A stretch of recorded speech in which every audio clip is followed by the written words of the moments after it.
Matthieu, chapitre 4. Alors l'Esprit de Dieu conduit Jésus dans le désert, pour que l'esprit du mal le tente. Pendant 40 jours et 40 nuits, Jésus ne mange rien. Ensuite, il a faim. L'esprit du mal s'approche de Jésus pour le tenter et il lui dit: Si tu es le Fils de Dieu, dis à ces pierres, changez-vous en pain.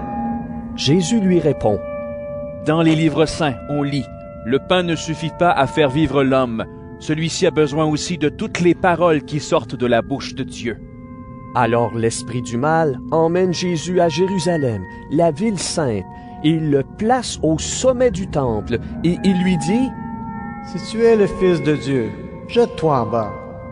En effet, dans les livres saints on lit, Dieu commanderait à ses anges de te porter dans leurs bras, pour que tes pieds ne heurtent pas les pierres. Jésus lui répond: Dans les livres saints, on lit aussi, « Tu ne dois pas provoquer le Seigneur ton Dieu. » L'esprit du mal emmène encore Jésus sur une très haute montagne.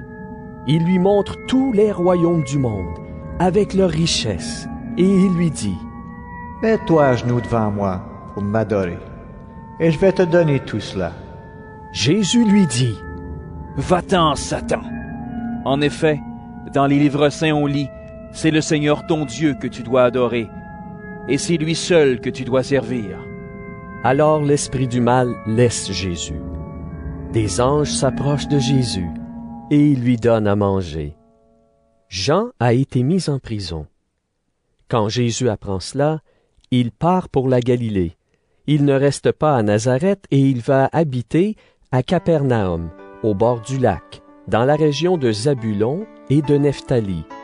Ainsi se réalise cette parole du prophète Ésaïe. Pays de Zabulon et de Nephtali, près de la mer, de l'autre côté du Jourdain. Galilée, pays de ceux qui ne sont pas juifs. Le peuple qui habite dans la nuit a vu une grande lumière.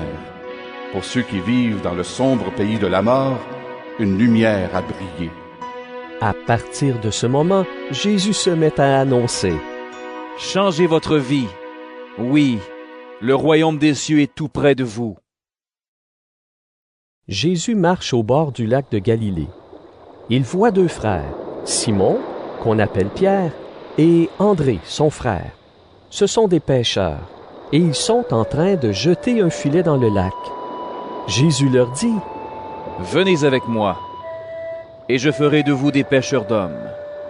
Aussitôt, ils laissent leur filet, et ils suivent Jésus. En allant un peu plus loin, Jésus voit deux autres frères, Jacques et Jean, les fils de Zébédée. Ils sont dans la barque avec leur père Zébédée. Ils réparent leur filet. Jésus les appelle. Aussitôt, ils laissent leur barque et leur père, et ils suivent Jésus.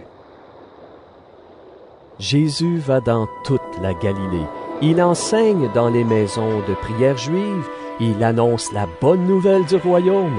Il guérit les gens de toutes leurs maladies et de toutes leurs douleurs.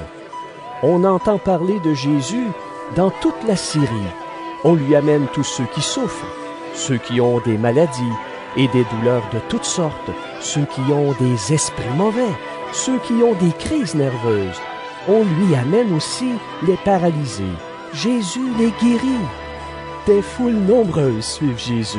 Elles viennent de Galilée, de la région des 10 villes, de Jérusalem, de Judée et de la région à l'est du Jourdain.